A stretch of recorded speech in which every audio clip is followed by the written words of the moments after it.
Ray from Raytoner Technologies. Today we're going to briefly test just a single zone on your Bosch 6000 alarm system. Head over to the keypad once again, 4-digit master code followed by menu. That'll skip you into the menu, and then we're going to scroll down until we find inputs. Select inputs with the OK button.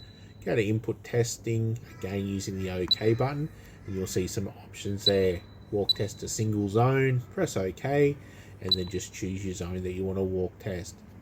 From there you can walk over to the detector or read switch, unseal that zone, and then reseal that zone. Head back over to the keypad.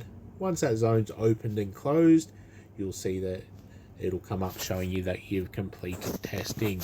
From there, to get out of that, just menu until you see the exit button, and then OK to get out.